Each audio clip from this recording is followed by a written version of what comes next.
No, so you see, Jerry, look, we've already put on our color corrector, okay? We've done our eye bags here, and this is a little blush. It's winter, we're all a little pale, okay? This is gonna give us the color we're looking for. Nah. Yeah. No, Jerry, I'm telling you, man, you just gotta be secure. What? Here, come here. No, what? Crazy? Dude, what? Oh, hey, what's up, guys? Thursday, Wake Up Barstool. Look, guys, let's be secure, okay? Male makeup's allowed. We got Baldy NFL coming on to talk both conference championship games. What the hell is Terry Bagula talking about? We'll get to that as well. We got PFT's questions from a third grader. We got a great show coming up. Wake Up Barstool starts now on FS1.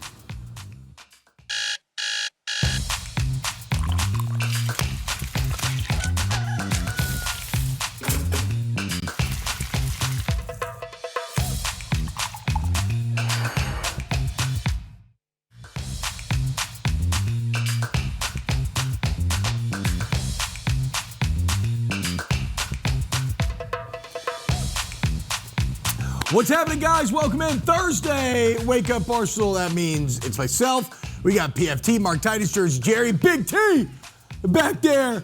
There he is. Oh, yeah, dude. Look at him. Let's go. Waiting for the camera. There we go. Heck yes, dude. Always getting me feeling good and pumped up in the morning. Nice. Boys, how we doing? Happy conference championship weekend. Almost here. Thank you. A little bittersweet. For all those who celebrate. Yeah. It is a little bit bittersweet because last week, I think, is my favorite sports weekend of the year. Okay, explain. I love divisional round NFL playoff football. I really do. It is a massive dividing line, isn't it? You get the Saturday, you get the Sunday, and then you get the Monday of the college football natty. And now we only have one day of football on Sunday. Now you shifted to, oh, shoot, we only have limited football left. Yeah. Yeah, There's 3 games left. I was in a fast food drive-through line last night. Ew. Snow pouring down, just kind of sitting there and just ruminating on the close of another college football season. Yeah. As we prepare to enter the long dark of the offseason. Well, next year we get to spread it out for one more week. We get, January 25th? Yeah. Is the natty next year? Yep. Is that what they're saying? Yeah, that's nice. Yeah. Wait. So at the time when we're all just constantly complaining about how we need to move the schedule up, and we get in it's Vegas. already gone the opposite It's in way. Vegas next year too. The college football icon. hell yeah. town. What about Las Vegas, playing Nevada. the football national championship the day after Selection Sunday for the basketball? Oh, What about that? What about? Well, you got to stretching own it the out? news cycle. That makes Yeah, sense. Yeah, yeah, don't yeah. let basketball. Yeah, you got to rip back that. Well, Monday's news an cycle. off day, so like basketball, the bracket comes out on Sunday. Then on that Monday, there's kind of nothing. Yeah. You should play the national championship then. What better way to celebrate college sports? All right, so we got a lot to get to today, though. I can't wait to talk to Baldy. He's the best on, he watches 73 hours of film every single week. But let's start with, I think we start by talking about these conference championship games a bit, and then I do want to get into Terry Bagula's press conference with the Bills yesterday, because it was something. I love it when owners talk. Yeah, it was wild. And it's funny because I feel like Steve Bisciotti, he finally talks, and everybody's like, oh, this guy's actually awesome. And he's wild. He's out there. And then Pagula talks, and we're all like, what the hell's going on? But first, let's start with the AFC Championship game, guys.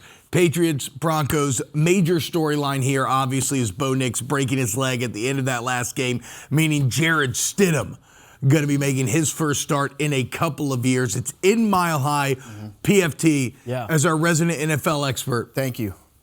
How are you feeling about this one? Congrats to the New England Patriots for not only making their next Super Bowl, but for winning their next Super Bowl when they inevitably play against Stetson Bennett and the Los Angeles Rams. It's gonna be the Patriots. I think as America, is this the Dave effect? We have to just accept the fact that the Patriots are always going to be good, and when the Patriots aren't good, Michigan's going to be good. Yep. And this is just the way the world works. And it was a great run for everybody else. Congrats to the Buffalo Bills.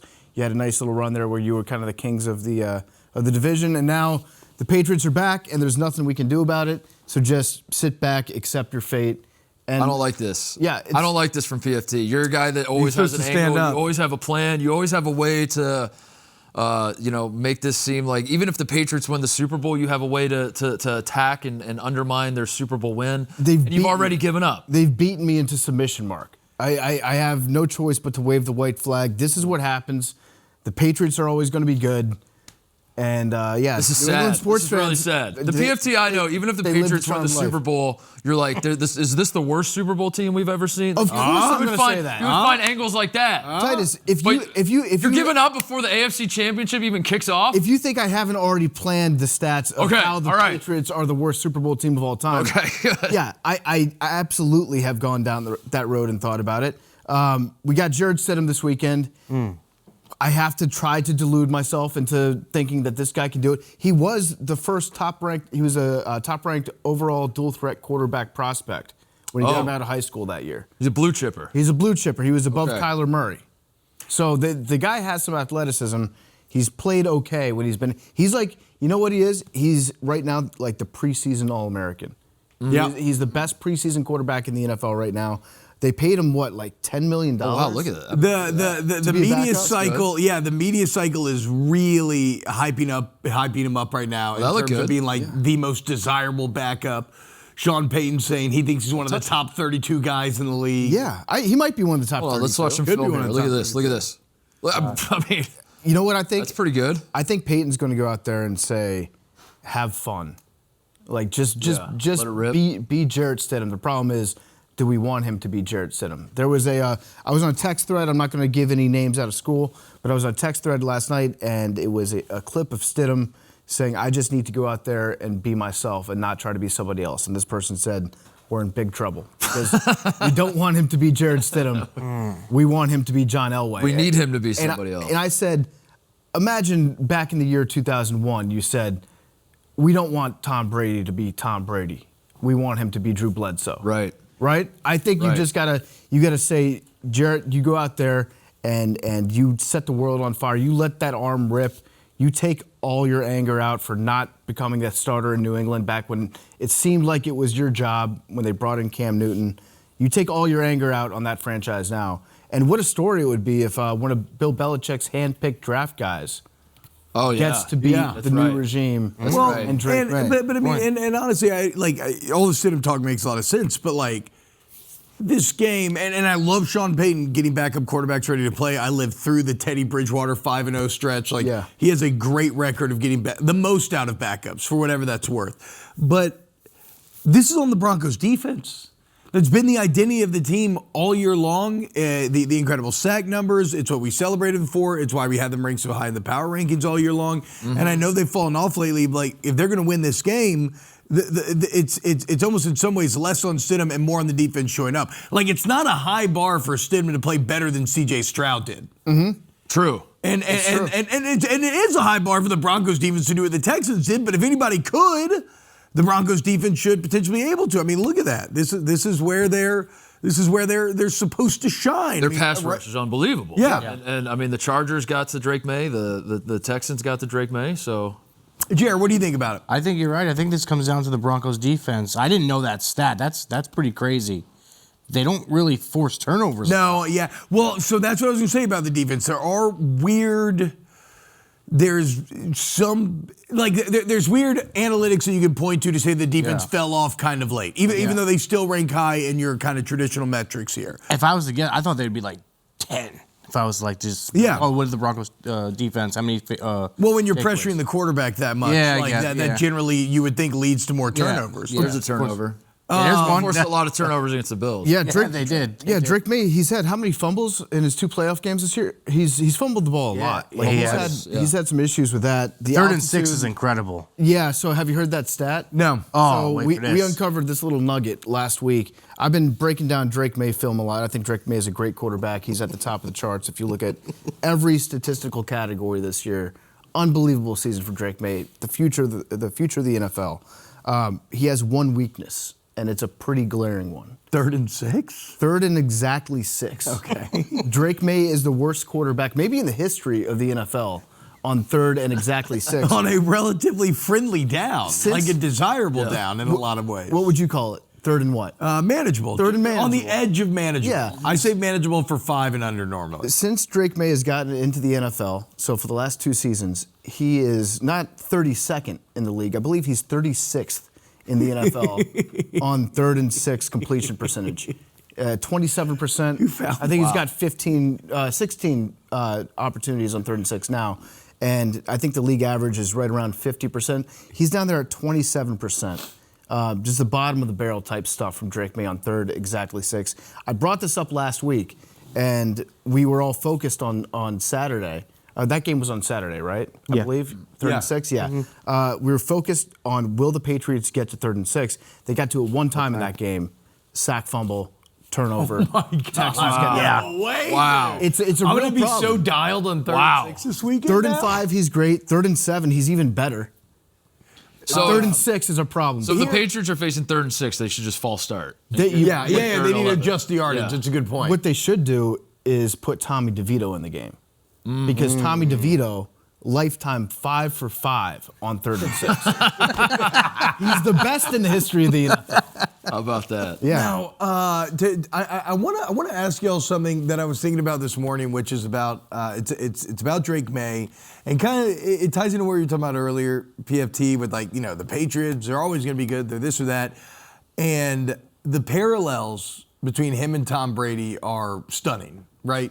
In terms of how they both came online at such a young age, started to play really well. Mm-hmm. Their playoff careers have started similarly, where they're doing enough, but really they're being carried by the defense. Big time.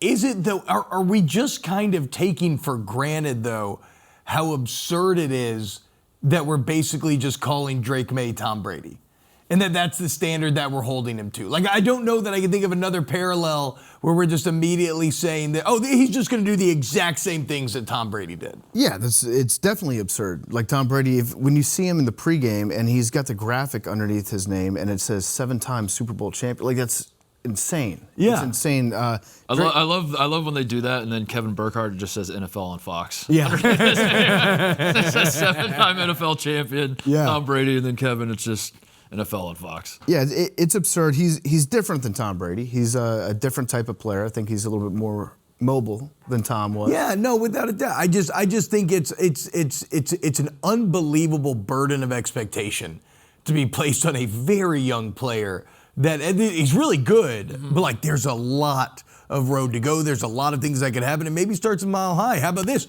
He has the chance to do something Tom Brady never did in his career, which is win a playoff. Yes, Pete Jared Stidham won A, and then won B, win a playoff game mile high. Tom was 0-3. Yeah, that's true. The altitude's real. Lost in 06 to Jake Plummer, lost twice to Peyton Manning. So the altitude is real, and Yep. Mile High is a very difficult place to play. Why is the inverse not true? Why is like Louisiana is the? They played in a dome. It's because of the dome. Well, because Why don't the teams, humidity would be the advantage there if you were outside, but I don't think being down shouldn't at teams sea that level. go to LSU and or play at the Saints play the game of their lives? I think it's like Should they play so much better when they you go to get lower elevation? more oxygen in your body. Okay, it's too much oxygen. It might be too much. Yeah, you might people drown in on there. oxygen. Yeah. But if you play in a dome in Denver, I know that Mile High is outdoors, but there's some domes out there too. Does the altitude travel indoors? I don't know. That's have actually no very idea. good Or can you question. pump in? That's a very good You question. pump in thick air if you want. By the way, real quick here, before we move on to the other game, to the Mile High point, Broncos 20-9 all-time in hope playoff games, 6-1 in AFC championships. So Stiddy's got some history on his side here, boys. He does. And Drake May, again, great player if you throw out the 3rd and 6 thing. He is not really had that much experience playing in big games. That's the one thing you can say about him. So far in the playoffs this year, he hasn't looked great. The team's looked awesome. I think he would be the first to say that he hasn't played up to his standard that he had this year. And then going back to college, I think he played in one ACC championship game. Yeah, against and it was Clemson. bad. Yeah, And I he think just they got got the blown breaks out. beaten off him? Yeah, it was a flawed UNC team. Stidham, meanwhile, I know he's a Texas high school champion. Played in an SEC championship. Yeah, keep an eye on this. Lost to Georgia. Well, yeah, we don't have to talk about that. I'm just looking for stats that back up. I'm trying to They guess. beat Alabama, though, to get there. They beat Alabama to get there, and they were big underdogs to do that. Some would say the Iron Bowl is a bigger game. Yeah, the SEC. Yeah, without a doubt. Yeah. But if you look back on Stidham's career in high school, he's also not just a dual threat quarterback. He caught, I think, a 65-yard touchdown pass in his high school state championship game. Okay. So maybe a little. He loves the stage. Maybe a little trickeration. I got to do some research and figure out who on the Broncos is able to throw a pass. Do they have any running backs that have a history of throwing touchdown passes, wide receivers. We got to think something through here because Stidham might, maybe a little trolling of Mike Vrabel, have a different type of guy catch a touchdown pass in the red zone. I mean, look, we know Sean Payton against the Bills, right? The offensive lineman caught a touchdown. Oh, yeah, that's right. That was sick. Yeah. Look, Sean Payton's no stranger to that in these big games. He did an onside kick in the Super Bowl. Started the second half, the surprise onside. All right, other side, Rams Seahawks, what many are calling the de facto Super Bowl here. Two teams that have been doing this dance all year long. Mm-hmm. I mean, a rubber match here with everything on the line. Sam Darnold's boogeyman. In many ways, the Rams dominated him with the Vikings last year in the playoffs. Of course, this year they kind of kicked his ass through like 7 of the 8 quarters, but did he get the proverbial monkey off his back? Like, there's a lot of great narratives at play here in this matchup. And I think it starts with Sam Darnold. Where are we at with belief in Darnold here? I think I believe in him. I do. But no, I think I believe in him. And I do believe in Matt Stafford. I know Stafford's been injured. The finger might be an issue for him. He didn't look great last week, but that was outside. He's more of he's an indoor cat. But Sam Darnold, he's looked solid and he does enough to win. And I want him to be good. I think it's a great story. I think it'd also be a very mean storyline for any Jets fans out there if it was Seahawks, Patriots in the Super Bowl. You have to root for the Seahawks, right? If you're a Jets fan, you can't root for the Patriots. Yeah, no, Seahawks. But then at the end of the day, you could see Sam Darnold getting Super Bowl MVP, and that makes you feel bad too. I think it's more so a matchup, not necessarily of Stafford and Darnold, because they're going to ask Darnold to manage the game, I think, if they had their preference of how the game goes. I think it's really about the coaches. I think it's about Mike and Sean. And ironically, both championship games, Mike and Sean matchups. That's right. Sean Payton, Mike Vrabel. Wow. Sean McVay, Mike McDonald. Kind of weird, but I trust Sean McVay in these types of games implicitly. He's got such a great career and such a great history in big games. I would trust him over a relatively new head coach that's got a very promising future. I agree with that, but if that's the case, why are the Rams kind of sloppy at times? Why do the Rams choke away leads? Why are their special teams bad? Why are there like so many moments seemingly in these Rams games where it's just like a pivotal moment and something awry happens? Yeah. You scratch your head. Like the third down run last week with 2:07 left for a 2-minute warning was pretty wild. Yeah, that was strange. When you have the MVP like favorite to not put it in his hands and try to end it, like it looked like Chicago was getting to him a bit last week. And Seattle's a crazy place to play. Yeah. Like, they don't get nearly enough credit there. The tough place to play. I will say this. I was thinking about this the other day, and I was like, I couldn't remember, so I Googled it. Tom Brady's first Super Bowl, who was it against? That he won? The Rams. Yeah. It's the Rams. Drake May against the Rams. See, that's what I'm talking about. Starts all over again. Everything we do with Drake May is just that, he is reincarnated Tom Brady. This is what's going to happen. I mean, I think I was back and forth on this game because Seattle, tough place to play. The fans, even Big Cat brought it up last week. We're all forgetting about Seattle.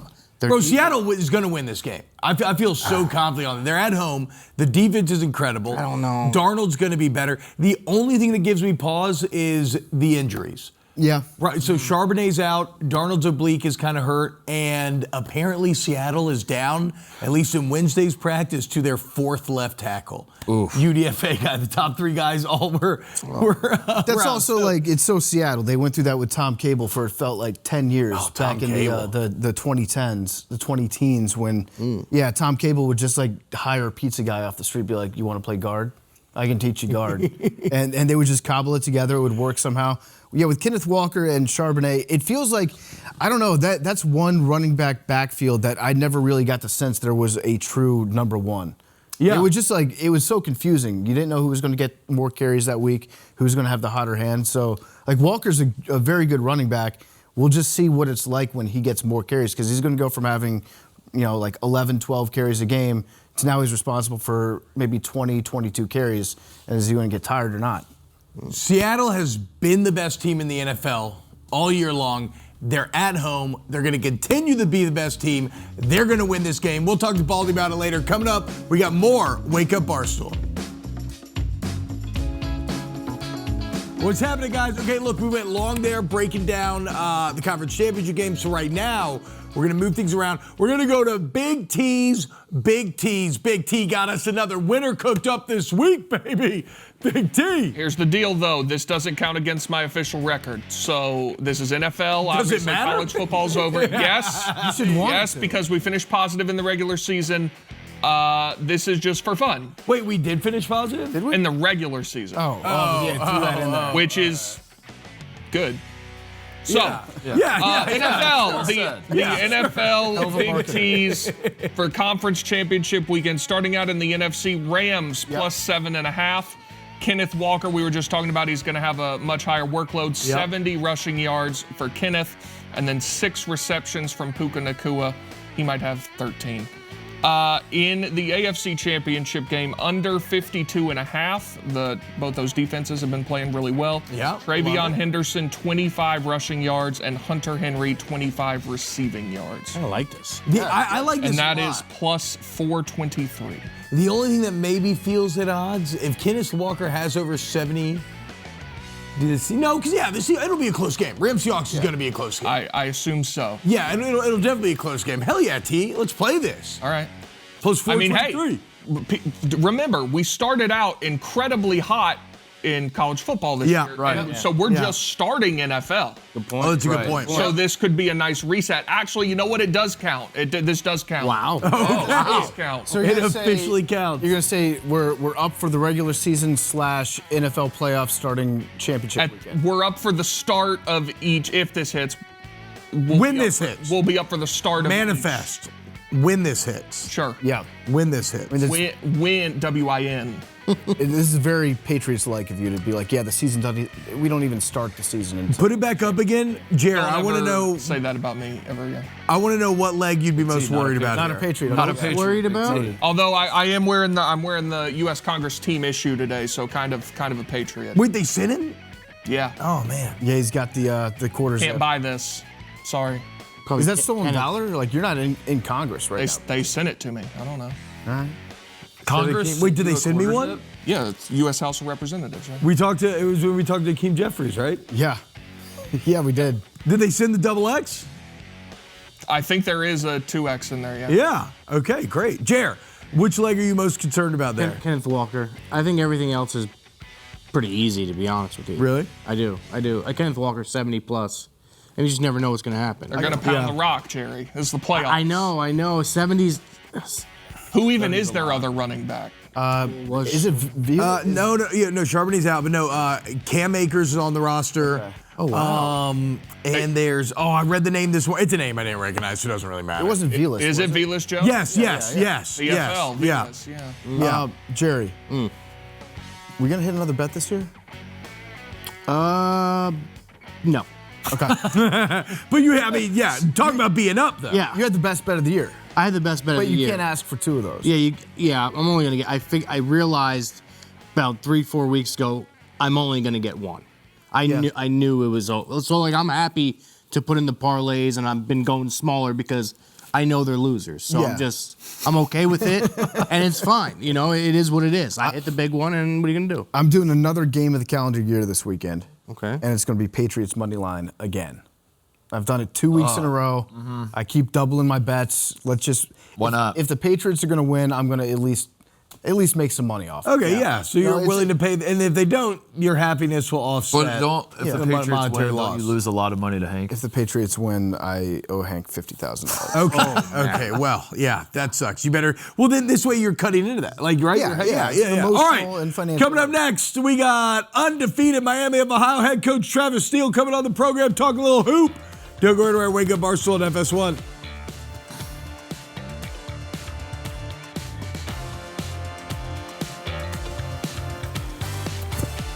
Hey, what's going on, y'all? Welcome in. Wake Up Barstool. Okay, right now, I got the basketball in hand. You know what that means? It's time to talk a little hoop. And we have one of the hottest coaches, one of the hottest programs in the entire country on right now. That is Miami of Ohio head coach Travis Steele. Currently 20-0, ranked in the top 25 for the first time this century. Coach Steele, what's happening, man? Thank you so much for joining us this morning. Thanks for having me on, guys. Okay, so just talk to me about the start here. Like I said, it's been as depressing as this may be, guys. We're 26 years into this new century. Okay, it has been a long time, a lifetime. Hell, Carson's birthday today, he just turned 22. So what's it feel like to hear things like that, Coach? To know that you're doing things that haven't been done in literal decades. Well, that's what we came here for. You know, when I took over, I knew we were taking over a really proud program. Had a great tradition. We're the all-time winningest program in this league in the MAC. Just hadn't been done in a while, right? It went through a little dip for about a 15-year, 16-year period of time, and it's exciting, man. Especially where we took it over 3 years ago, man. We weren't very good. Year one was long. We didn't win many games. Nobody was coming to our games. Nobody paid attention to us. And now all of a sudden, man, we've been able to build it the right way with some really good players and really good young men. Coach, first of all, I want to acknowledge that this might be the first time the two Hendricks County boys are live on national television together. So, Let's go. Congratulations Let's go. for making that happen. Congratulations to the two of us. Secondly, you guys are 20-0. Your last two games have gone to overtime. You've had some nail biters. I know it's coach speak to say you take it one game at a time, that you're probably not thinking about an undefeated regular season. But those of us that aren't in your locker room are looking at your schedule and we're saying they might have a chance to kind of do this. How do you make sure that your team doesn't do what we're doing, which is say, can they run the table? Can this team go all the way? Yeah, you know, I'm big into Mark. I'm big into like metaphors and like deeper meanings and pictures. And so I showed our guys a picture of a guy driving a car, and he had a cell phone in his hand. And I asked our guy, so what do you see? And one of our players said, well, hey, listen, I see a guy texting and driving. I said, that's exactly right. I said, he's distracted. And I said, all the games in the past are in the rearview mirror, right? I think we were 17-0 at that point. I said, nobody cares. The front windshield's enormous for a reason. And it's because we got to see what's in front of us, right? The obstacles that are coming up in front. And I said, we can't be reading all of our press clippings and all the stuff that's going around us right now. We can't get distracted, or else we're going to hit one of those potholes, and then we're going to lose. You know, so I think our guys have a great understanding, man. Just embracing the process day to day. We have so much fun. We work really, really hard, but dude, we have a lot of fun every day, man. It's the most fun I've ever had. So it's been a blast. If we're going with this car metaphor, are you an all gas, no brakes guy? Oh, absolutely. That might be mixed messaging, though. If the overall message is car safety, driving safety, and you're like, That's true. Well, don't be distracted. We're in the fast lane. We're in the fast lane. Yeah. We're not in a residential area where there's little kids crossing the street and dogs and all that crazy stuff. That's a very good point. You can go fast and be focused. You can. Right? Like they're going to They're exactly. There you go. So, I appreciate that. We've got a coworker here, Rico Bosco. He wants to know if he can get a jumpsuit from you guys if anything falls off the truck. He's very interested. He's a supporter of yours. He'll pump you all up. He actually he pointed me in the right direction because I asked him, hey, we're going to be talking to Coach Steele. Is there anything I should ask him about? He said, ask him about the Skyline Chili shirt. Because apparently, have you been wearing the same Skyline Chili shirt for the last, 5 games? Well, more than 5 games. Okay. Let's make that very clear. Listen, and have you had Skyline Chili? Oh, yeah, I love Skyline Chili. Love Skyline Chili. It's incredible. I got some ice cream from Skyline I've Chili. never had it. We had the ice cream. The ice cream was good. Yeah. I've never had the actual T-Bob would chili. love Skyline. I think I would. I actually don't Skyline. understand the disconnect because I see it and I'm like, that looks delicious. Like this makes all the sense in the world. It's pasta and chili. It's great. Yeah. Cheese, but I don't know. So you've been wearing the same shirt? Yeah, no, I do wash it. Okay. I do wash it, just so you know, so I don't smell like crazy during the games. But we do make sure we wash it. But it's been my lucky shirt. I love that. Fueled by Skyline Chili. Coach, so you mentioned the rise over the last couple of years, and this is something that I love asking all the coaches that we talk to in all the different sports, because I think there's like a wide array of answers. But we're in this very new realm of college athletics. What do you think from like a roster construction standpoint? What are kind of the best practices that you've learned or that you maybe lean on that's helped to create the turnaround? I would say just fit. You know, I think it's more important than ever that you get guys that fit your style of play, fit your culture. or else it's not going to work, in this landscape that we're in. And trust, like we recruit a lot of high schools still. That's kind of our main source, and we use transfer portal as kind of our supplement. And we're still developing guys. Listen, my first few years here, everybody was recruiting out of the portal. Yeah. In our league, everybody get old, stay old. While everybody else was kind of zigging, we were kind of zagging in a lot of ways, and it's worked, And we've created a culture where guys love it here. They love each other. They're getting better. We're winning, and we've been able to retain our guys. And we got really, really, really good players. So it's worked for us. But I think it ultimately comes down to fit, man. Like it's not just a talent grab. Like anybody can see stats in the portal. Like, like Mark was a really good player back in the day. Oh, thank you, Coach. Yeah. Right? Yeah. Coach, Mark, checks in the mail. Yeah. Also pre-med. Thanks for saying And it's that. but you can see all these stats, right? It's like, hey, this guy averaged 18 a game at Cal Baptist. And it's like, man, if I don't know him, why am I bringing him into our family? Yeah. Right? Yeah. Speed dating in the transfer portal, and it's hard to get to know these guys. And then all of a sudden you get these guys, and it's like, man, I'm not asking my wife to marry me after one date. I mean, God, but that's the way this thing's working right now. Well, the new move is to bring back guys that used to play for you. That's what Bama's doing, or bring back guys that play in the pro. Have you called Wally? Have you called Zerbiak and been like, hey, like you might be eligible actually? we you know what? We should do that. Yeah, bring in Wally. That would go wide. That would go wide. Take this team to the next level. I don't know how much of our audience is aware of this, so I want to, now that we have you in front of our audience, I want to call attention to it. Your brother is the head coach at Akron. No. Is that who not only is that like a fun oddity, but like Akron is probably the best program standing in your way of a MAC championship.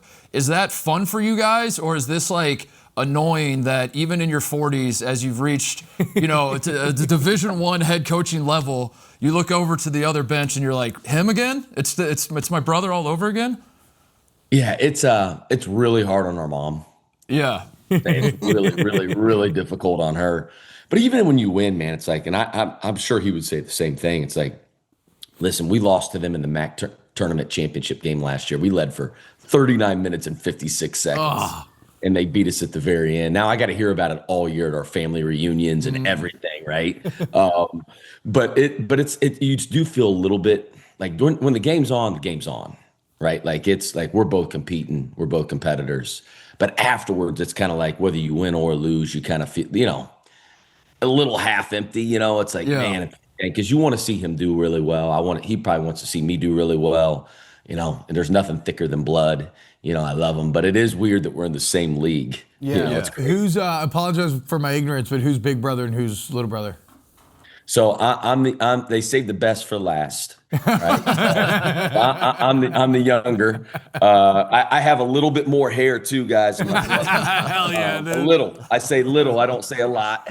Does mom root for you, or does she typically root for your brother?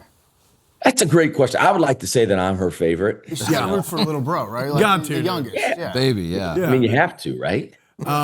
Hey, Coach, how about this? And I apologize for kind of the cliched question here, but sometimes there's this idea out there when teams go on these like crazy undefeated runs that like, maybe it'd be good to lose one or something like that. Like, do you put any stock into that? Absolutely not. Okay. I mean, that's crazy. Listen, we are playing to win. Now, I've told our guys I could care less about the streak overall, and it's more just about the trajectory of our team. Mm-hmm. Right? And just, are we getting better? Or are we not getting better? But, man, we play to win. We play to win, man. So you can learn from wins. You don't just learn from losses. Yeah, I like that question though. Your team's really good. Would it be better if they? I was asking. The producers made me ask it. Maybe if they weren't good, would that be better? You guys are on a historic run right now. Why don't you just throw a game? Why don't you kill all the momentum you have right now? Yeah. Okay. Look, I had to ask it. It's here in the doc. All right. Hey, Coach Steele, thank you so much, man. Congrats on all the success. Things are heating up. Kick ass down the stretch, man. Thank you for joining us. We appreciate it, guys. Thanks, Coach. Take down Big Bro, too. Revenge season. Let's go, baby. Absolutely. Good to meet you, Coach. All right, Miami Ohio Coach Head Coach Travis Steele. Pleasure meeting you as well, Coach. Coming up next, we got questions from a third grader. That's awesome. Where we are once again going to tap into PFT's barn full of young, curious, nubile minds. Don't go anywhere. More. Wake Up Barstool. The hourglass ran out and we didn't.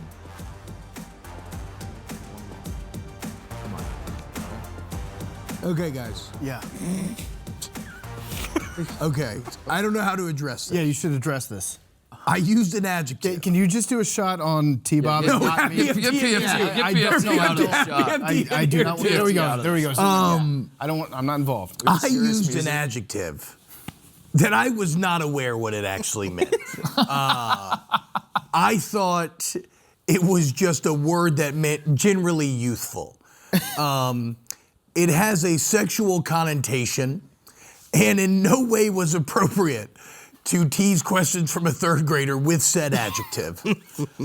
So I apologize. Me. I didn't do anything. I know, put on T. Told him what it meant. So I apologize. That's on me. It came from a maybe not well-intentioned. It came from an Don't say place of love. ill-informed.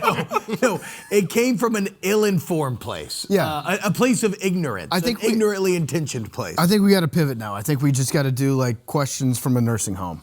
Yeah. Questions from Nana. Yeah, speaking of nubile, right? I mean, no. There's no way. No. I'm sorry, I didn't know what it meant, okay? Anyway, it is time for questions from a third grader. From Nana. With that intro, here we go. Questions from a third grader. These are great young third graders. We appreciate their interest in our television program. This is from Mackenzie from Chicago. She wants to know, would you rather die without winning a Super Bowl with your favorite player or win one without him on the team? So for this hypothetical, let's say Josh Allen, if you're a Bills fan. Okay. You love Josh Allen. He's your favorite player. He seems, well, I know he is a great guy. You love him. You love everything he represents about your team. And you have this thought after they lose, I'd rather die without winning a Super Bowl if it means that Josh Allen gets to be my quarterback. Like, where do you stand on rooting for your favorite player above your favorite team as far as the hierarchy of what your desires are? Now, I guess it depends on who is replacing Josh Allen. That's a good You point. know, Let's just, because for the thought, I say it's like somebody you hate. it's a really bad guy. Yeah. It's a really, really Deshaun Watson. You get Deshaun Watson. Yes, you have to cheer for Deshaun Watson, but you'll win a Super Bowl.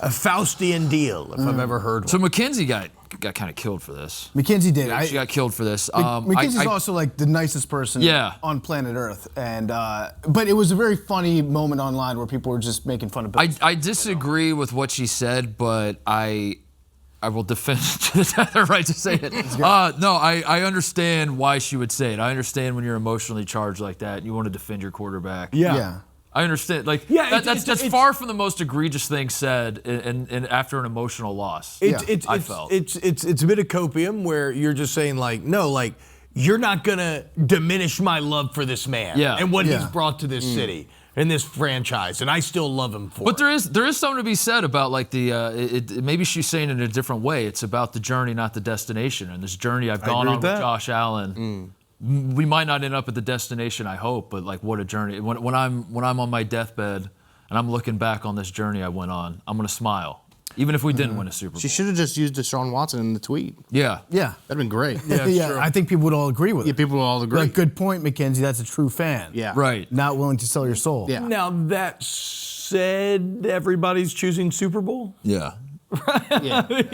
Like, unfortunately. I know where she's coming from, though, because it's like you root for, if you have a quarterback that your team drafts and you have so much invested. It's a special relationship. And you like believe in them from the start. You get to see them grow up. You get to see them, start a family. Like, he is a Buffalo guy, Josh Allen is. Yeah, right. And he's like ingrained himself into that community. You want to see that guy win. You don't want to start all over again because you like everything you have going on. It's like, would you rather, like, do you want a mercenary to come in here? Like, if like Patrick Mahomes just, he becomes a free agent, the Chiefs don't re-sign him?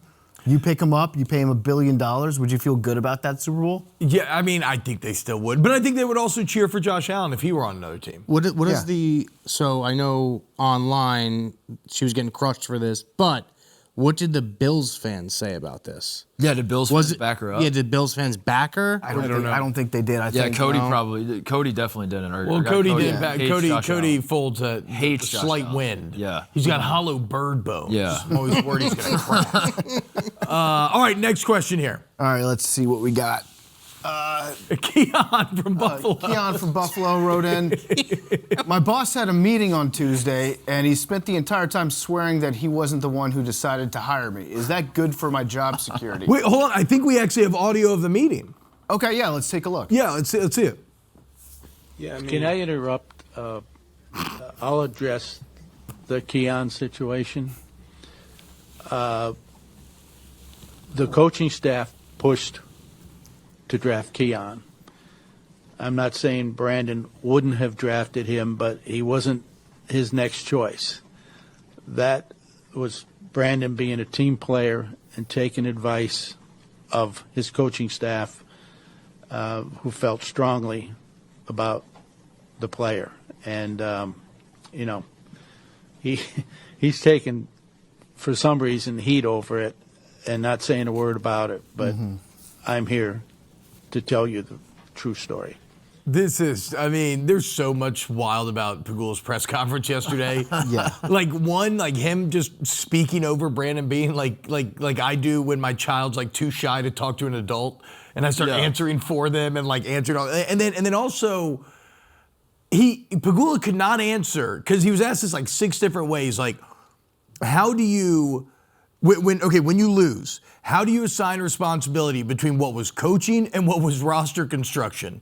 And he straight up said, like, that's a tough question, I don't know. Yeah. But he feels so passionately about it, but I have no idea. I love it when owners talk. I really do, and we very rarely get it with the exception of Jerry Jones, who talks, some would say too much. I still say not enough. But I love it when they have to get out there and answer questions from the media because they're not used to, they're their own bosses. They've been their own bosses probably for all of them, for their entire lives. Their whole lives, basically. They're not used to having to address these things, and so they don't really know how to do it that well. They're not equipped. They don't have media training in that sense. And Pagula, I'm going to give him a little bit of maybe a reprieve on this one. He's probably staying up late to watch his granddaughter playing the Australian Open. Yeah. Oh, is is it that right? his daughter? Is it his daughter? It's his granddaughter or daughter? I'm not sure. She's awesome, though. Yeah, she's really daughter. good. So she's been winning. And so maybe he's watching that, doesn't get a lot of sleep every night.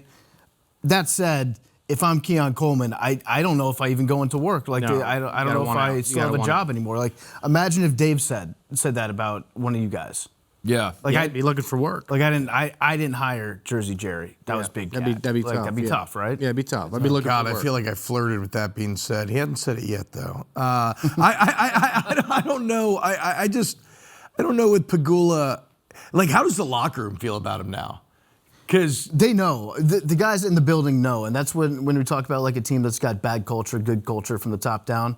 Like, they know what the owner's like. Yeah. But it just never gets discussed in public. The most you'll ever hear is, like, the team culture has to shift around here. How crazy is it that he's basically saying he fired McDermott because of the despair in the locker room? Yeah. He said he, like, saw the tears from Allen and the despair, and he made the decision then. But then it's like, okay, well, what if they call the Brandon Cooks thing a catch then? Does, like, McDermott still have a job? It just all seems so emotional. That's a real thing, though. I actually think they should have done that sooner with McDermott. And I'm not saying he's a bad coach. He's a very good coach. And I think what we're seeing here a little bit is maybe some of the things that he's had to overcome to get the Bills to a place where they're perennial contenders. Sure. That should be a mark in favor of him. But I agree with the fact that if there's that much sadness year after year after year, at some point, if it's like you're in a relationship and you're like, I'm not happy. You still love each other, but it's just not I'm just not happy all the time. I'd rather be happy. And with McDermott and this team, they reached a point where every year you could pencil in just extreme sadness. And so I think it was the right call. But that said, be careful what you wish for. Last question, Aubrey from Toronto. Overall, has the last 24 months been positive or negative for guys named Drake? I've had two sides of the coin here. Yeah.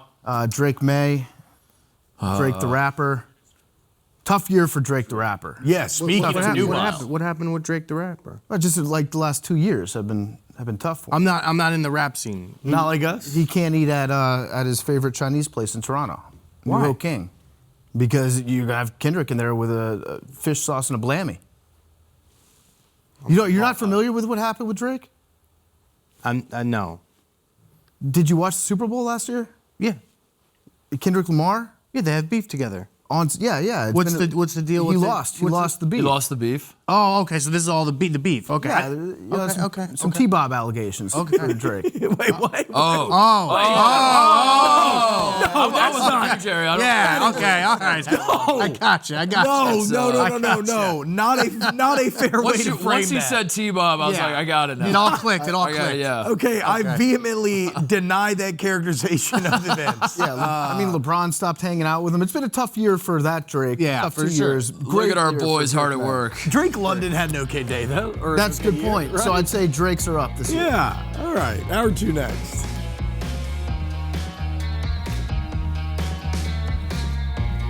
What's happening, guys? Welcome back to Wake Up Barstool here on FS1. Hope everybody's having a great day. Hour 2 begins now. By the way, guys, we got Ask Wub coming up at the end of the show. So you get on Twitter, you hashtag Ask Wub, and we'll answer anything. It can be about anything. We'll answer it at the end of the show. Look forward to that. All right. So coaching jobs opening up throughout the league, some being filled, others still remaining open. And two of the biggest and most desirable, maybe ironically still open, and that's the Bills, that's the Ravens. I mean, you got MVP candidates at both, at the most important position in terms of Josh Allen, Lamar Jackson. And so it begs the question, boys. Jerry, we'll start with you. What's the better job opening here, Buffalo or Baltimore? Oh, man. This is pretty tough. I'd probably go with the Bills. And I know they're not really set up for, they don't really have receivers there, but... We got Keon Coleman. Yeah, I know. I don't know. I just feel like the culture's better. Fan base, I think, is just... I don't know. I feel like the fan base is going to give them a lot more leeway, I'd say, in the beginning. So I would take the Bills job over the Ravens. I don't know, though, because the Bills are, they're in win-now mode. All win now. So are the Ravens, to be fair. Yeah, but with Buffalo, it's like this is your opportunity. Yeah. And the Bills also, I guess they have a big time hit by a bus factor. Like they got one guy, and if that guy gets hit by a bus, then what do you have? Fair. That's fair. What do you do at the end of Josh Allen's career? Do you think you could replicate what's going on here? Baltimore's had a track record of being really good. Throughout. But does that survive Harbaugh, though? Is that quarterback Harbaugh? gets hit by a bus. So. Quarterback. Well, then you can just draft the next one, Baltimore. Yeah. They're almost bust-proof. It does seem. I mean, we talked to Jay Glazer about this, and he was adamant that it was the Bills, and basically just because of Josh Allen, maybe Lamar being a little more fragile of sorts. I was kind of on the Bills until I saw the Pagula press conference, which is like a huge commentary on how that was a bit of a PR disaster yesterday. Yeah, I think I would take the Bills. How much does the division matter? I think coming into the season, you would have assumed that the Bills were in a better position with their division. Yep. But are the Patriots going back to dominating the division now? I know, dude. I AFC still North is well, it is good. You but still don't want to be in the AFC North. Let me ask you this: which quarterback do you think would request a trade first? Probably Lamar. They seem to have a more fraught relationship with the Ravens, whereas Allen and Buffalo are I would agree with that. completely intertwined. Now let me ask you guys this: does location matter? Because I feel like college jobs that matters. That matters a lot. Is like you start doing the like DeBoer was supposed to go to Michigan because he's a Midwest guy. Yeah. But at the NFL level, that doesn't ever seem to come up with coaches. No, yeah. Like NFL coaches don't seem to ever take into consideration how would my family fit in Baltimore or Buffalo? Yeah, well, there's no recruiting angle, but I mean, Buffalo, I guess, kind of gets a bad rap for being a place to live, but I don't know. McDermott seems to love it. Allen loves it. Yeah. Marshawn Lynch loved it back in the day. Can I ask you Remember a he was talking about question going to the in response? Applebee's? Please. Are either of those appreciably better than the other? I don't know. I'm just I think they're both kind of. I don't want to be disrespectful. Yeah. I saw an incredible Channel 5 video on Baltimore the other day and what they're doing with fighting gun violence and kind of community organization, and I was pretty hyped on Baltimore. That's all I'm going to say. Great Maybe aquarium. Buffalo doesn't have the good same I think problem. they're both kind of C-tier That's a wash. cities. Yeah. Oh, wow. C-tier city. And I think I'm being kind with that. I really What? do. I really do. I disavow Big T's analysis regarding Buffalo and Baltimore. So what's a example of a B-tier city? Nashville is a B-tier city. Okay. Pittsburgh. Charlotte, North Carolina. Pittsburgh is no. Wow. It seems like you like a lot of the kids that are freshly arrived to the party here. Yeah, that's why they're B-tier. So what's A tier? Naples, Florida is A tier. There's one grocery store that Big T likes in Naples. Y'all gotta see this grocery store, man. If by the end of the show we can pull up Seed to Table, shout out. I don't know. I'll make my tiers, but There's Okay. Yeah, I want it by the end of the show. I need y'all some more gotta see examples. this grocery store, man. It's unbelievable. Yeah, with Buffalo, I feel like, well, actually, to your point about like culture and whether or not a coach fits in a city, like Jerry, for example, could you see Mike McDaniel coaching the Steelers? No, absolutely not. Right. Zero chance. Not really what you think of as a Steelers head coach. No, yeah. So I think there's a little bit of that, but yeah, there's no recruiting. My idea, tell me what you guys think about this. For if I'm the Bills, I'm still furious about what happened against the Broncos last week. I'm not getting over that for a while. Yeah. I've got a coaching vacancy. I can interview whoever I want. Why don't we talk to Josh McDaniels in New England? And we ask him, what would you have done differently against this Broncos defense? How would you have game planned to take advantage of their weaknesses? And then I record the entire meeting, and then I call up the Broncos, and I'm like, hey, I know how Josh McDaniels is about to attack you guys this week. Take out the Patriots. Smart. Right? That's smart. I would do that. I would actually do that. Some deep level Game of Thrones. As far as the division question goes, Mark, I still think the AFC East is an easier road. Yeah. I mean, Jets and Dolphins. I agree. Like, I don't have to extend that much beyond Jets. I guess the counterpoint is Browns and Bengals. But I'm still a Burrow guy. Yeah. Burrow, though, yeah. And the Browns still have Myles Garrett. Yeah. So that's all it takes. Perfect timing. Shador. Yeah. Yeah. Yeah. And the AFC North just finds a way to muck it up, and no matter how bad the teams might be, no one team ever really seems to distance themselves from the pack. So here's another question, because it's kind of funny. You look now, and I don't know if there's a hire out there that the Ravens or Bills could make that's going to like just be overwhelming. Like, okay, we upgraded, right? Like, how do you upgrade from Harbaugh? How do you upgrade from McDermott? But if y'all were to craft the perfect NFL head coaching candidate, what do you think are the ideal traits that it takes to be successful in today's NFL? You got to be from either Western Pennsylvania or Eastern Ohio. That's where all the good coaches are from.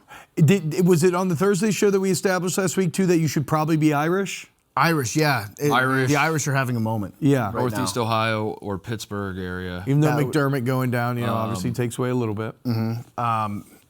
Maybe wear a visor. Maybe Work with Sean McVay at some point? yes, work with Sean McVay. Maybe you are the tree from which Sean McVay sprouted. Maybe you work at Barstool Sports. Maybe you wear a visor. Maybe you're a Super Bowl champion. Feel nicey? Maybe you feel nicey. Maybe you have an active lawsuit going against the NFL. These are all the qualities I would look for in a head coach. Yeah. And his name would be John Gruden. Yeah. Now, do you think when you're looking at a head coach and you're talking about NFL, do y'all believe more in going after the scheme genius or the CEO guy? Depends. I think it depends on what you have in place already. I think if I'm Buffalo, you have to take a chance in getting a scheme genius. I think you do. Yeah. I think I don't think that they're like the Ravens, for example. They're a strong enough organization. You can do the CEO thing. The CEO thing has worked there. But a lot of times, if you're hiring a CEO, you hire a guy that just doesn't really want to work. And you're like, I'll just be, I'll be overseeing everything. Yeah. And I'll just be, managing people. Sometimes that's just you're going to end up hiring a guy that is just kind of lazy. So in my head, I feel bad because like my head immediately jumps to like McVay or McDonald being the best examples of the scheme genius, the young wunderkinds. Yeah. But then my brain immediately went to Dan Quinn as kind of the CEO type. Yeah. And Great coach. Listen, people forget that Dan Quinn is a Super Bowl winning coach. He was winning a Super Bowl at one point, 28-3. That's true. Okay, that's fair. Yeah. Thank you. Yeah. Against the best coach of all time. No, I think you're rolling the dice if you hire a CEO guy, but also if you're doing the wunderkind thing, you got to get right because there's a lot of guys that just flame out. Shithouse. We're going to go to Shithouse. I'm going to be fascinated to see what these two teams do. Coming up next, guys, it's time for Jersey Jerry's 2 a.m. thoughts. I like this. How many hours did we sleep last night, Jerry? 2. Let's go. We are locked. 2. Yeah. What's happening, guys? Welcome back to Wake Up Barstool. It's time for Jersey Jerry's 2 a.m. thoughts. What keeps our guy Jerry up at night besides the insomnia? Jerry, what's going on? I thought this segment was Jerry's 2 a.m. THOTS. THO. That's my mistake. Thoughts. Thoughts, yeah. Thoughts. Different segment. We'll Oh, work on no. that. That one's not for air. Yeah. Now who sounds like me? No. Last week we had the shoe, right? We had the shoe. We didn't know if it was pink or white. Oh, yeah. All right, this Classic. I need you to focus on this week, though, okay? This is car door or beach. If we can get that picture, that'd be Car great. door or beach? Yeah. Okay. But I know right away you're gonna be like, okay, beach. No, door. But now look a little deeper. Yeah, Is that my door? No, that's not your door. That's no. not my door? Okay. That's I have a very similar gouge on my door from hitting my own mailbox. But if you look at it too long, like I looked at it long, and then I said, okay, that actually is a car door, not a beach, how I originally thought. But if I look longer, I start to think, okay, this actually might be a beach. It's either like a picture of a beach taken with a grainy, bad camera, or a car door taken with a good camera. Yeah, like maybe an impending hurricane. Like I could see Jim Cantor from the Weather Channel standing on that beach being like, we're in trouble. The wave area in the middle there. That tells me car door because That's the same. the water, I don't think would take that angle. Well, but the two, you know how sometimes the waves come in and Yes. meet like this? It kind of looks like they could be coming together to meet in the middle there. Do you know the answer, Jared? What's the random scratch I don't up think- I top don't think though? there is That's an making me think car door. The ground looks more dirt than sand to me. Yep. So I'm seeing car door. I'm going car door final answer. I'm gonna go car door as well. Okay. Big T. Door. All right. But to be clear, you don't actually know the answer? No, I haven't figured out. So this is the least satisfying conversation I've ever had in my life? I figured you took the picture. Jerry. No, I didn't take the picture. No, Jerry. it was a debate online. Oh. In 2016, that was a debate. It's a door shack test. What do you Yeah. see in this picture? Yeah, that was very sharp. I don't think That anybody was has the very answer, quick, PFT. unless the guy who posted it has the answer. No, we got to know the answer now. There's got to be a way. No, It's I- car door. It's a door. It's a door. It is a door. Okay, thank you, T. Okay. It took T 30 seconds. We've been yelling at each other as a nation about this for 10 years. We just figured it out, yeah. I like beach or car door. Yeah. like There's a good one next week. No spoilers. There's a good one. Okay, Jared, how about this? So we talked about the 49ers electrical substation. Yeah. And everybody points to the injuries. Also, look at Kyle Shanahan. He's been aging like a president. Yeah, Now, good point. granted, a lot of that is stress of the job, but maybe some substation influence there. Jared, you're currently, I believe, having a new data center. Correct. Being built by your house. Yes, which I'm very nervous about. Are we concerned here? Yeah, I'm concerned. First concern is electric bill. I don't know how that's going to work. I don't know if it's going to go up or maybe it goes down. I don't know. Are our electric bills dependent on our neighbors? So I think it just depends on how much power they're pulling and stuff like that. It's weird. I don't know. The other concern is all these, like, I think they're all just like computers, right? Our server racks is what I always think of. And I think they need a lot of water, I believe. Yeah, a lot of air conditioning. So how does that affect? Well, the water also has to like provide the power, right? Well, I think the water concern. So when you got those servers, they emit a lot of heat. Like Jerry, you're a computer guy, right? You just got a computer. As of about a week ago, I'm a computer guy. Yep. You know how it gets hot sometimes. Yep. So if you have a computer, you have to cool it somehow, or else that entire room is just going to get up to like 150 degrees. Okay. You might have a water-cooled computer. Yeah, you might. Yeah. But so they've got like a giant room with all these computers that are putting heat out. They have to cool it somehow, so they have to buy a lot of air conditioners, like a giant one, and that uses a lot of water, I think. So that's the air conditioner motor gets hot. Yeah. And they have to cool that. And then they got to get another. So they get more air conditioners. Yeah. So you think that those air conditioners? You think that having this in your neighborhood is going to increase your power bill? Well, I just feel like their bill is going to be so high, they got to figure out a way to put it on everybody else in the town. Supply and demand. They're using up more power. Yeah. So each additional gigawatt. Yeah. Now, help me out and here. Also, Jim. is it for AI? Are they doing this data center for AI? I think it depends on who owns it. It might be. It's fair to say. If you live in that neighborhood, you should get access to their cloud. I would agree. In exchange for this going up in the neighborhood, Yeah. I get like 5 terabytes of data that I get to store Now, rent-free. Jer, That should happen. you convinced me to move out by you. Promised me a new Bears stadium, rising property values. They're now going to Gary. Massive disappointment. Is this data center going to help out our property values at all? No, it's actually probably going to hurt.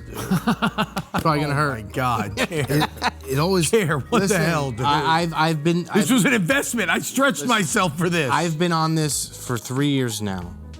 The Bears will be in Arlington Heights. Okay. Yes. I'm tripling down now. Really? Where are they going to go?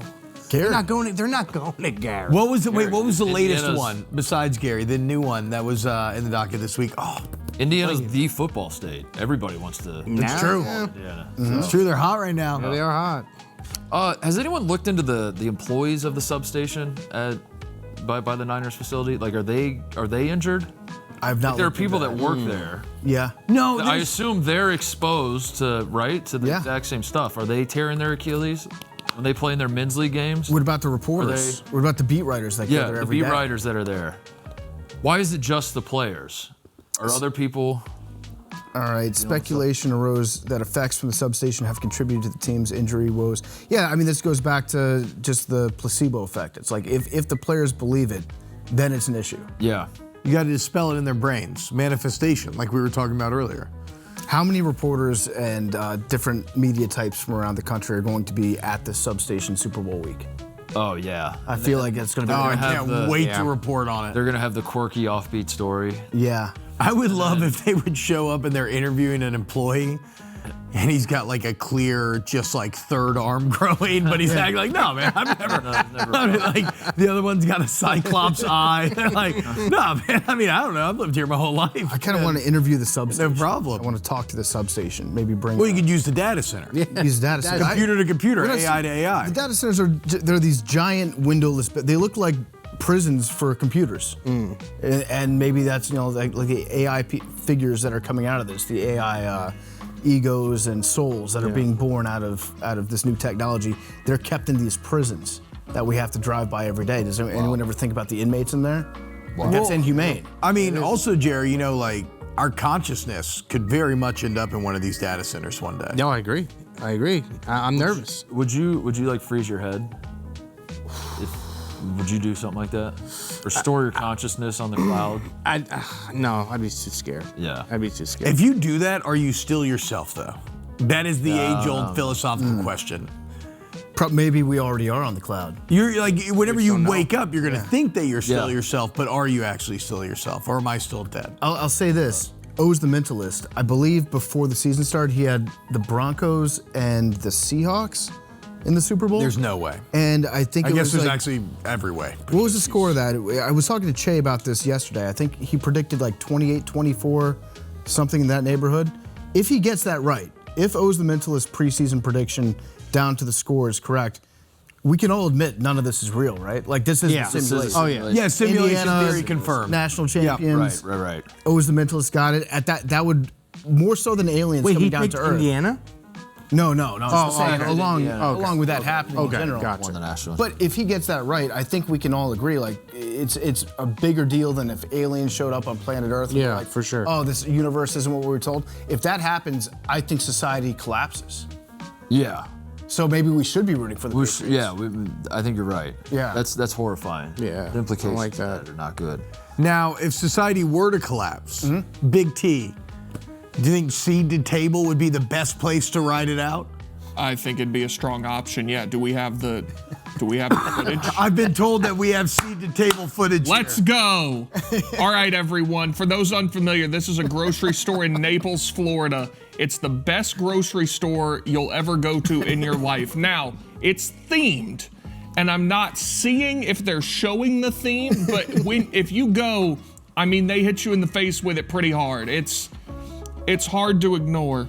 It's a MAGA market. So seed the table is a theme like organic. Yeah, it's all like it's like super, all like organic. they have deals with farmers, and it's all super fresh. Granola, like a lot of hippies go there. Like it's like a vegan thing? Not Seed at the exactly. It's table? more very fresh food, incredible stuff. They've got restaurants in there. They turn it into a nightclub. It's great. Interesting. The people that go are more of a Seed to table. I mean, seed to table kind of tells. it's a right-leaning grocery store. Let me ask you this: How they- prominent? I like having my. It's got an ideological bent to it. How prominent is the ice machine at this grocery store? You can get. They like the ice there. Okay. They've got good ice. It's crazy. The nugget ice, you know. Yeah. They, Okay. they like the ice. Okay. Do they have too much ice? That's not for me to decide. Some say like I don't know. maybe a little less ice. But it's an incredible grocery store. I mean, they got The everything. table sounds awesome. Yeah. I mean, it sounds like. You gotta go. Might be too liberal for me. I don't You know. gotta go. Yeah, I'm just. See, no, you don't have to worry about that. I promise. Okay. Unless, well, you're gonna get me in trouble if I speak. What if I wanted like? I was looking, my conservative uncle. I was looking for someone to buy him, and I was like, if only I could find a painting of Jesus and Trump together. Well, it's funny you say that. They have You that. should go. You should go. They have that at seed to table. It may be gone. They had it at one point.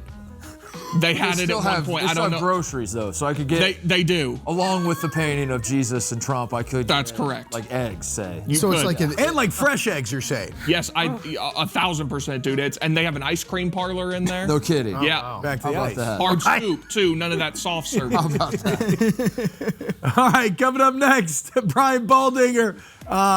Cannot wait to talk NFL with this guy. He's going to answer all of our questions.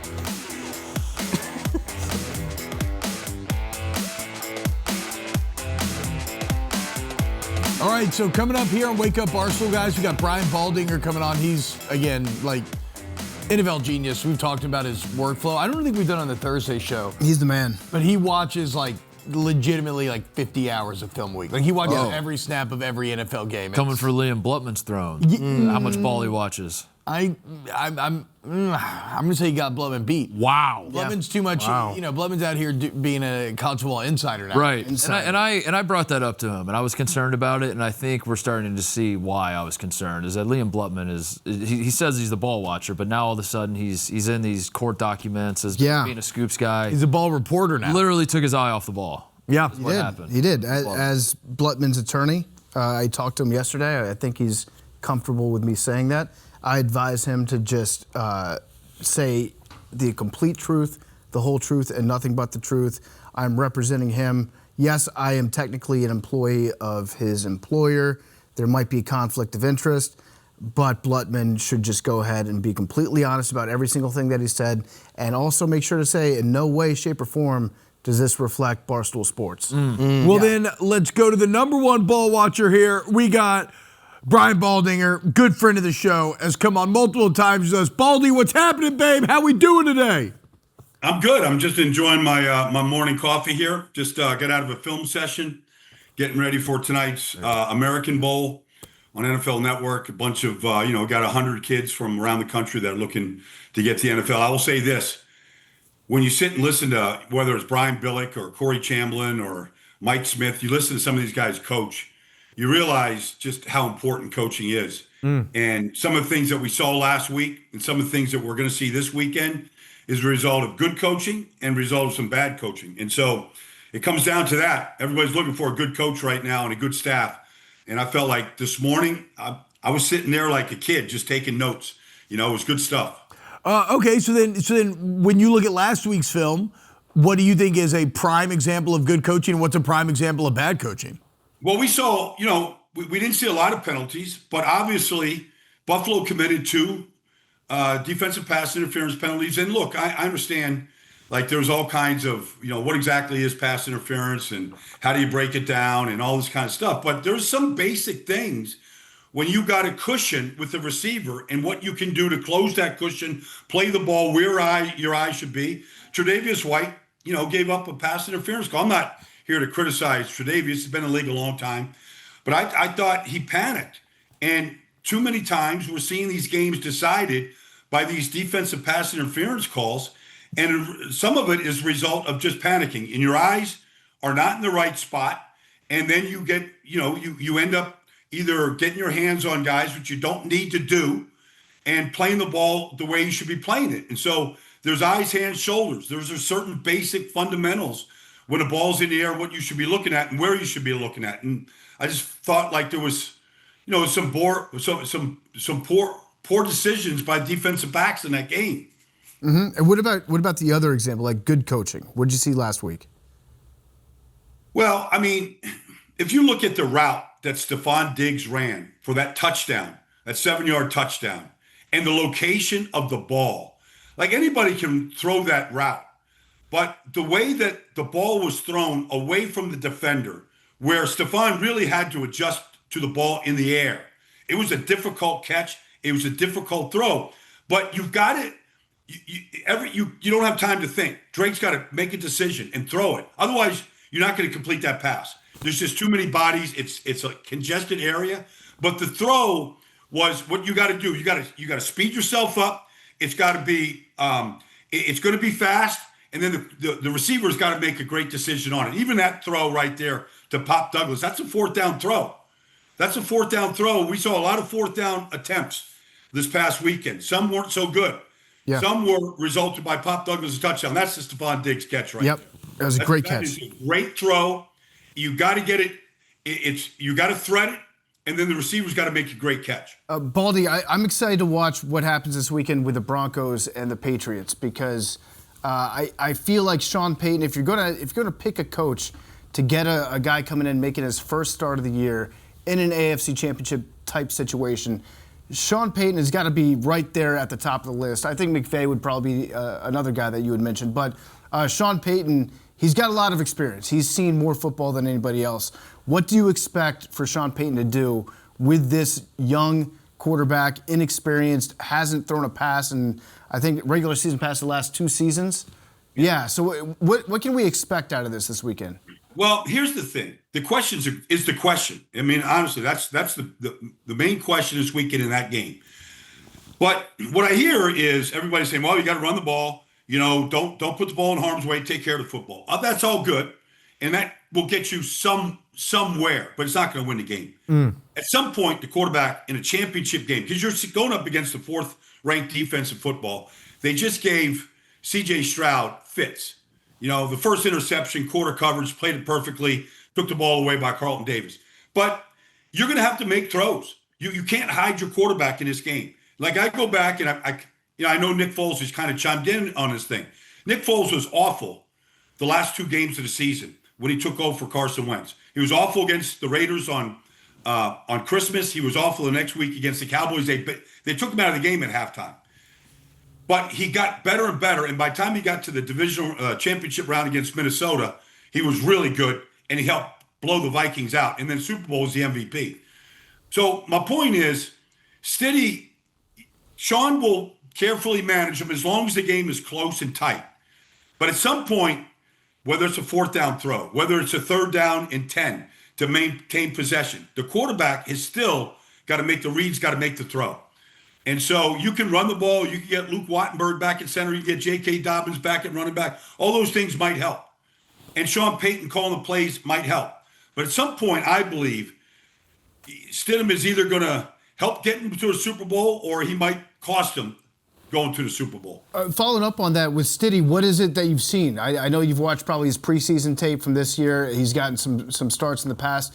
Like, what should we be excited for about Jared Stidham? Well, just knowing the guy's history. I mean, the kid came out of Stephenville High School in Texas, where Art Briles went to coach and went to school, and he recruited him. He was the number one recruited high school quarterback in the country out of Stephenville. He went to Baylor with Art Briles, and I did one of his games there as a freshman. He didn't play a lot, but he took over for RG3 there.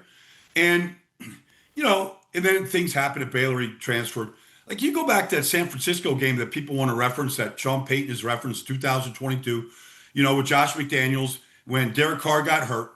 That's the number one defensive football that 49ers had. There were stars everywhere in that defense, and he carved them up. Now, he had Devontae Adams. He had some good players. But he played really well, and he had good decision-making. He had good decision-making in the preseason. There's a reason why Sean Payton had him as his backup quarterback. He saw that game against San Francisco. He's referenced it this week. He's had a chance to play when Russell Wilson got benched, and he played okay. But he's thrown 8 interceptions with 8 touchdowns. And that's the cause for concern. Is even in the game against San Francisco, he threw 2 interceptions. So you might have a game it's 8 possessions or 9 possessions, and if you throw 2, you're probably not going to win the game. Yep. Baldy, you look at, I was kind of surprised to learn the Patriots have never won in the playoffs in Mile High. Like, even Brady went 0-3 there. Do you think that changes this weekend? You think Drake May and the Pats get it done?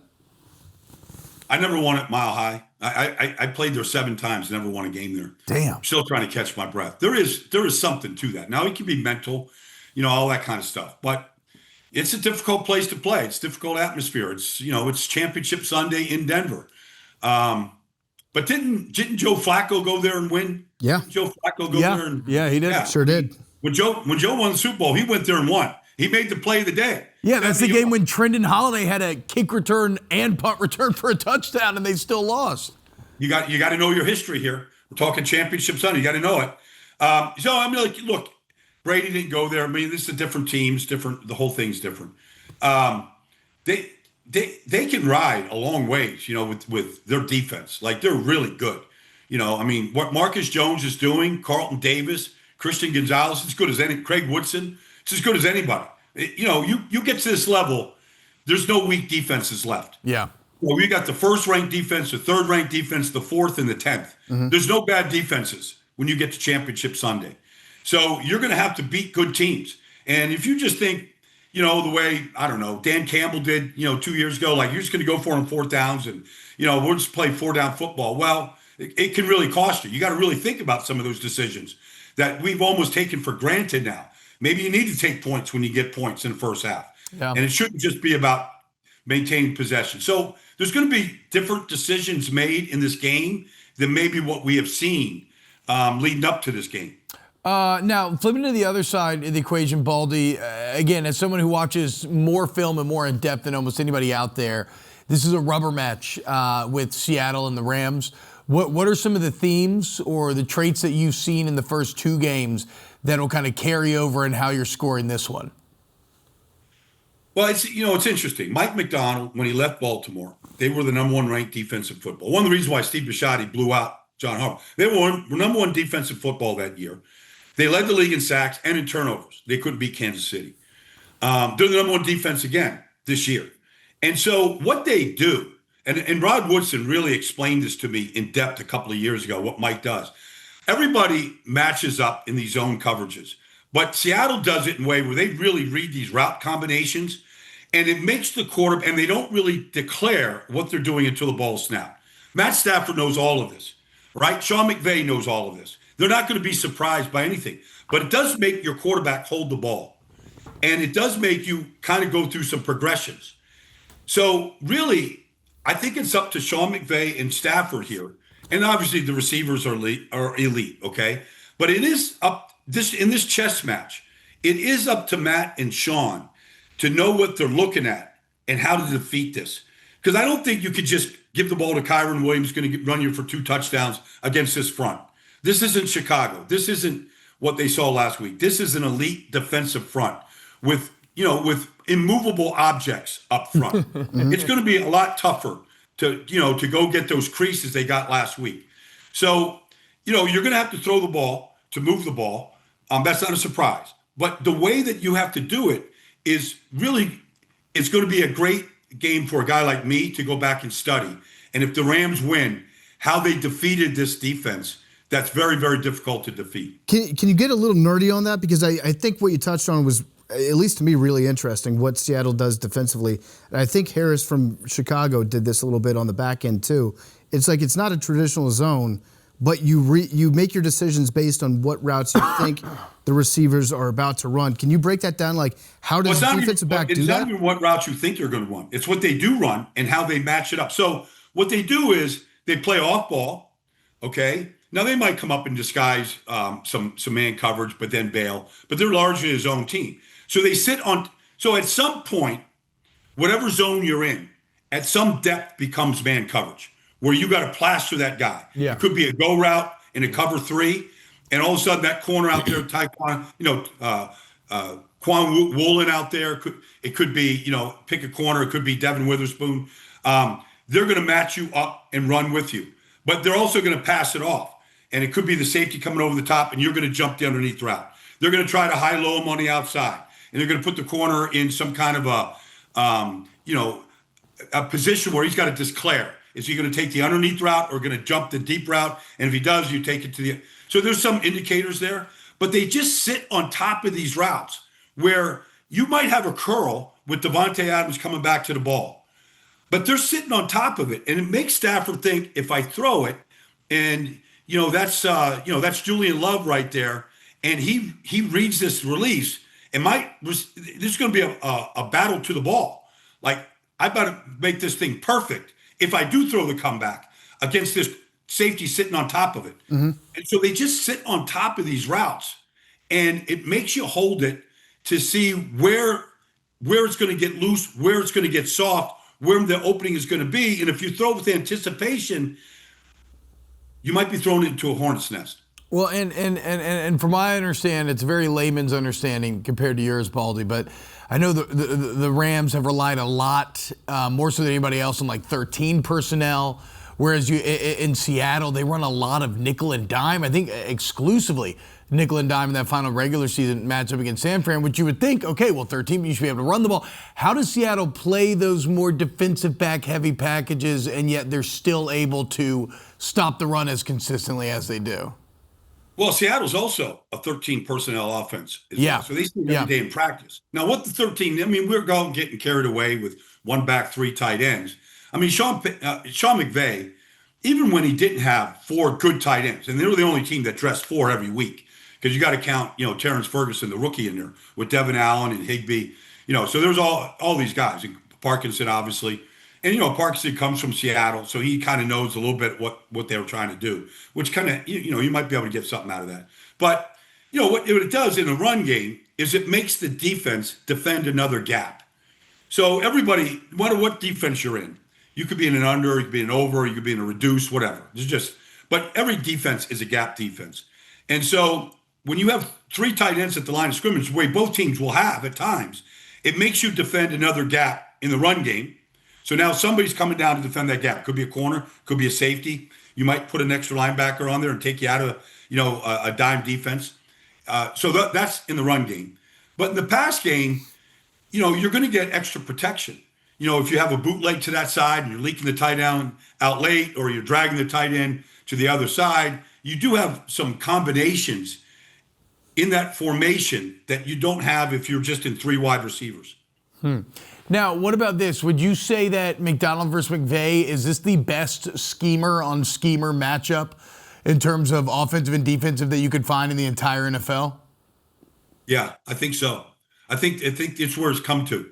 These are 2 teams that are standing. They know each other. They see the cut-ups. If you're in that division, you see Seattle. If you're Sean McVay, you see him every week because you're getting ready for Arizona and they just played Seattle, whatever, San Francisco. So you see him a lot. So you're very familiar with them. Obviously, and so I think when Sean McVay is game planning and he's shaking his guys loose, and he's getting Puka in these positions right now and all the pre-snap motion. And there's Seattle probably not even reacting to a lot of these motions. They're just sitting there in these zones and they're just kicking it over. Like they don't get caught because of all these motions and shifts are basically trying to get a numbers advantage. And Sean's great at it, but Mike basically has the deodorant for it. So it is. I think I haven't really thought about it, but I do think it's the iconic match between play caller and designer, and then the defender right here sitting there just waiting on everything that come at them, and they have got an answer for everything. Because that obviously, if you're the quarterback, if you're Stafford, all you want is the answer on every play. Yeah. If they take this away, where do I go with the ball? And Mike's thing is, I'm taking this away, and if you come back here, I'm ready for it. And so it is really challenging for both sides. It's going to be fascinating to watch. Baldy, we're all kind of preparing to go through a little bit of football withdrawals with the impending offseason. When you have a week like what you went through this week, or maybe last week, where you don't have 16 games or whatever the case may be to watch, are you going through football withdrawals? Like, or are you kind of happy to get maybe a respite and not have to spend so many hours grinding? Well, I'm actually the opposite. Like I'm getting ready for the All-American Bowl tonight, just the American Bowl. And, there's 120 guys I didn't know anything about 4 days ago. And I've just been grinding for 4 straight days. Yeah. I can't wait till this game is over, to be honest with you. But I've learned a lot. And there's some good players in this game tonight. And I'm going to the Senior Bowl next week. So last year it was a great class of defensive linemen last year. I don't know what it is this year. When I go down to Mobile next Monday, I'll get an idea. So the bowl season is kind of carrying it. I've already got 2 vacations planned. So when I'm on vacation, I'm not thinking about Mike McDonald's matchup zone. Where are you going? Are you mental break? You got some diving plans? I'm diving the Bloody Bay Wall down in the Cayman Islands. Like, I don't know what I'm going to see at 100 feet. I hope they have fins, though. I hope they have big fins, and I hope there's a big school of them. I want to be right there in the middle of it. But you're never down there like under the water and you see a big, powerful shark, great lateral movement and quickness, and you're like, that reminds me a little bit of Nick Bonito. The way that guy moves through the water. See, Bonito can be a shark. I think he's a piranha. More of piranhas. I've been in Brazil. I've seen piranhas just eat everything as long as there's blood. Like, they're way more vicious than a shark. A shark might bite you and then not like you and then kick you out. Like, you have a chance of surviving. You're not surviving that piranha. So the piranha can eat every ounce of flesh on your body and just leave our carcass. I like that, Bonito, the piranha. What about Landman? What would Landman be if he was an aquatic animal? Landman. Well, he's just an oil driller, man. He's going down depth. Like Nate Landman is. Yeah. Like, that guy is a Hoover vacuum cleaner, just cleaning up tackles right now. Everybody comes at me and they say, well, he can't cover anybody. I'm like, well, I don't know. They're top 10 defense. They're in the championship game. He's the leading tackler on the team. Like, he's got 4 forced fumbles. Maybe if he gets beat by an elite tight end, you can live with it. If that's the case. Yeah, he's a pool vacuum. Oh, man. Baldy, thank you so much. You're the absolute best, man. Enjoy these next couple weeks. Enjoy the American Bowl. Enjoy vacation when that comes. Probably talk to you again before then. Can't wait for championship week. Thank you, man. At Baldy NFL, anytime. Baldy's Breakdowns. He's the absolute best, dude. Thanks, Baldy. Thanks, guys. Hey, Baldy. Yeah, see ya. Appreciate you. I could talk to Baldy for like the entire 2-hour show. Yeah, that was a dumb question you asked. It's like, are you grinding any less film now, Baldy? No. I'm actually grinding more. Yeah, I know. All right, coming up next, close out the show. Ask Wub. Go to Twitter, get your questions. Hashtag Ask Wub. We'll answer them next.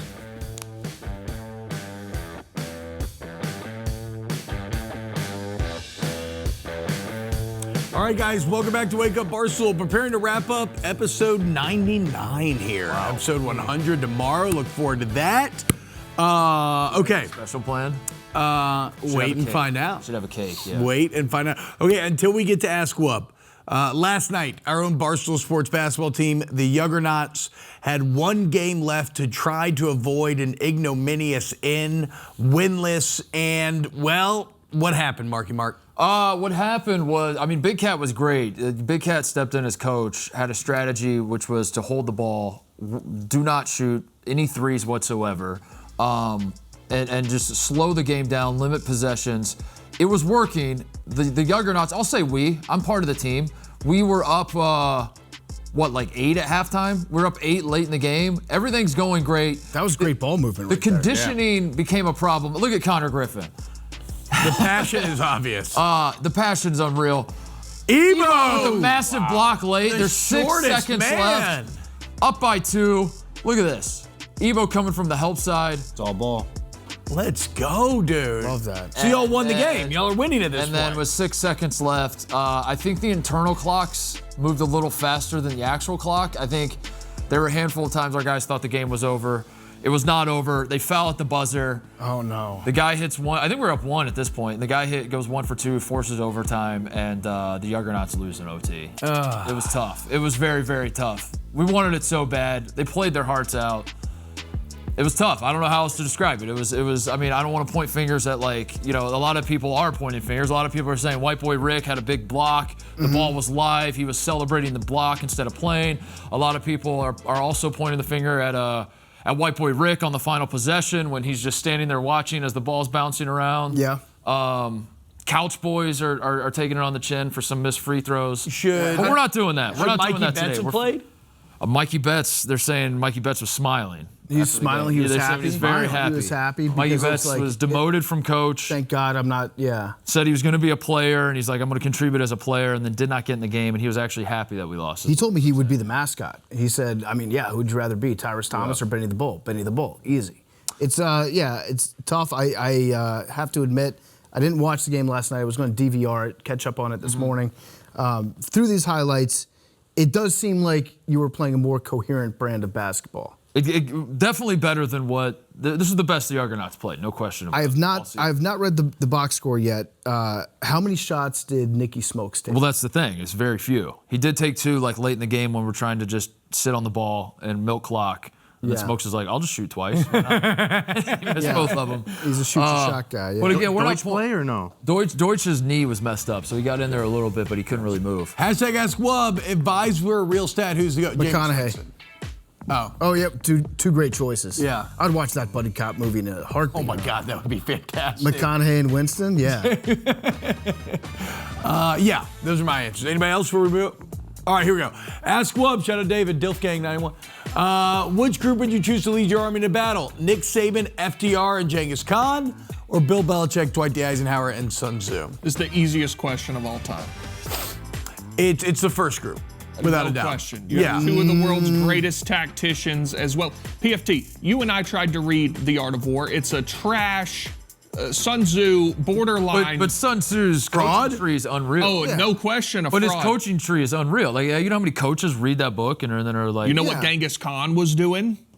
Yeah. I do believe in the horse archer. If Sun Tzu He was doing it wrote against that book, plumbers. I could have conquered. Sun Tzu's great ideas were like, if your enemy wants you to do this, don't do it. Yeah, and Bob Knight read that book and won 3 championships, Big T. So that's a trash Sun Tzu book. didn't want you to know his secrets, so he made a boring book so you wouldn't get Episode 100 of Wub coming up tomorrow. Big plans, guys. Stick around. Happy birthday, Carson. Bye, Mom. Love you, Mom. 22 years old. Happy birthday, Greg Oden. Wow.